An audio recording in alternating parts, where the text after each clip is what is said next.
Hello everyone, in this video we are going to find the value of this expression 10 divided by 5 over 3 times 3. Sounds simple, right? But many people make a simple mistake here.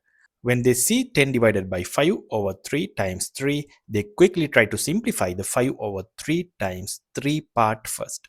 So they think this 3 and this 3 cancel out and get 5. Now we have 10 divided by 5, so they say 10 divided by 5 equals 2. But that's actually wrong, and let's see why. Because according to the order of operations, division and multiplication have the same priority, and we have to work from left to right. So first we do the division. That means we start with 10 divided by 5 over 3. Now dividing by a fraction is the same as multiplying by its reciprocal.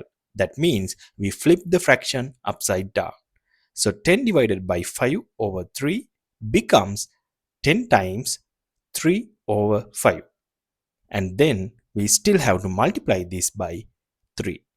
Now we can simplify this 10 and 5 because both can be divided by 5. So 5 divided by 5 is 1 and 10 divided by 5 is 2. So now we have 2 times 3 times 3. 2 times 3 is 6 and 6 times 3 equals 18. So the correct answer to this problem is 18.